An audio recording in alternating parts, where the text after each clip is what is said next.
Hello, and welcome to Fab Friday. So for today's Fab Friday, we're going to start by creating a background.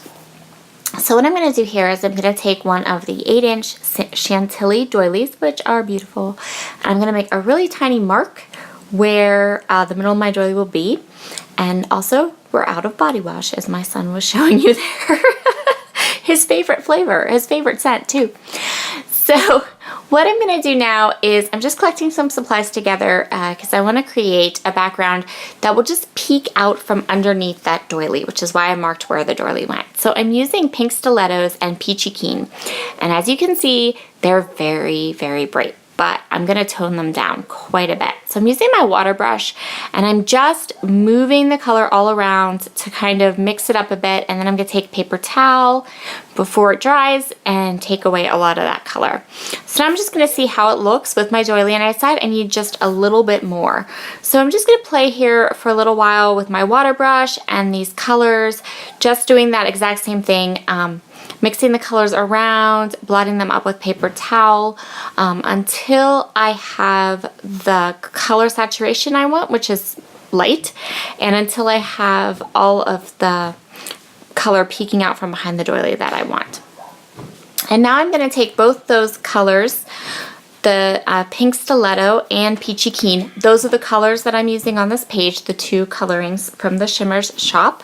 And now I'm going to drop some of these splatters down to create kind of like a diagonal design with both those colors. And again, I'm going to go ahead and grab my paper towel and blot it away to give it a softer, more muted color, not so bright. And then I'm going to clean up because I clean up between everything. So as you can see, the color is just going to come out from right there between my doily. And now I'm going to work on the next part of my background. So I'm doing things in a little bit opposite order. I usually wait and don't put sequins on till the end of my layout, but today I'm going to put them on at the beginning. And these two sequin mixes are called Morning Dewdrops and Spring Fever. So I'm placing my doily down, and now I'm going to place sequins in among those splatters that I created, so that it looks like there's like a spray of sequins going down across the page. And I don't make you watch all this, so it's okay, because I know that that would be super duper tedious. The only rule that I had with regard to these sequins was that I didn't want to use the green ones, because I knew what I was doing with my sequins, what layout and picture I was using, and I didn't want green. And so I did the exact same thing now with the Morning Dewdrops. And I'm going to put them all away so that they don't end up all over my scrapbook room. And now I'm going to work with my photos.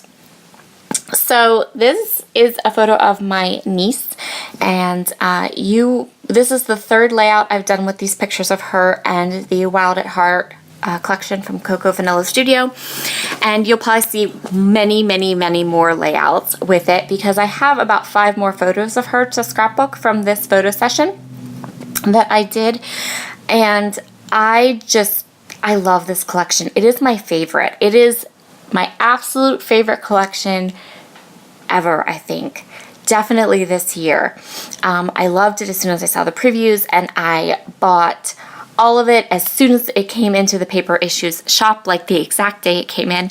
So, and I have 5 more gorgeous pictures of my niece to scrapbook. So while this is the first video that I'm doing of this collection and these photos, it definitely won't be the last. So I chose my I chose my background, and then I went through all the papers and got an idea of how I wanted to lay my pictures out.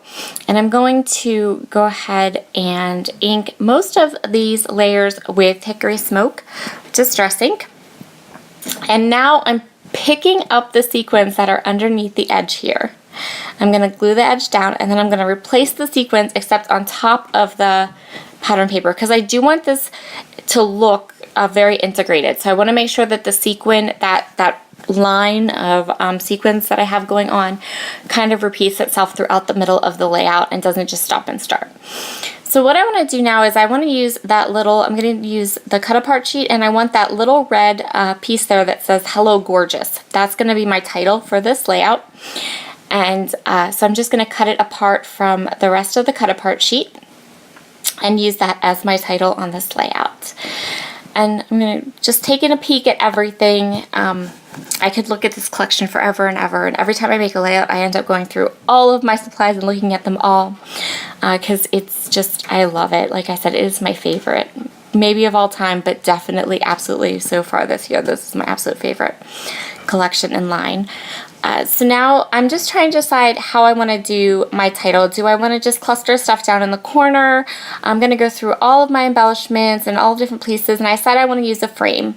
And I had such a hard time picking which one I wanted and how I wanted to set these frames up. And when I watched the video back through, I almost wish I'd picked that blue one, but I didn't. And so I hope you like what I ended up choosing, because I went through and I did all of them. I put all of them up there beside her picture, and I really couldn't decide which one I wanted. So in the end, I decided to go with two. This floral one, and then that watercolored peachy pink one for the inside with the title over it. And then I went through the die cuts and I picked this little bow because I thought it would look so cute to make it look like my title was kind of hanging off the bow. And then these are from, I binge cut a ton of die cuts last week, and I still have a lot of them left over, but I love these leaves, and I cut just oodles and oodles of them, so I have them handy just to grab and attach to a layout. And so now I'm adding a little word sticker, and I want to bring some color, some of that bright bold color that's in beside the photo. I want to bring it over to the right side of the layout, but I don't want a lot. I just want something small that will grab some of the colors. And so what I just choose is this flower to kind of mimic the florals in the frame that I chose, and I'm just going to kind of tuck it in there and ink it up, of course. And so that will be all of the kind of embellishments that I use. And now I'm just going to go through with the sequins and pick out, I'm going to look at it first. I looked at it for quite a while. But I'm going to go ahead and grab some of the sequins. I'm just going to fill in some spots that I think look a little empty, and I'm going to bring the sequins down into my embellishment cluster to kind of continue that idea that the sequins have a diagonal line. And I wanted to make it so that your eye could just follow the sequins from the top of the page, and as it comes down, it's going to hit that embellishment cluster, it's going to hit the photo, and then continue through the layout. So that was my plan with those sequins, just to use them really as a way for something for the eye to kind of travel down through the entire layout. And that will complete our Fab Friday layout for today. I hope you enjoyed this, and you will be seeing more of these photos, I am sure, and this collection. Bye!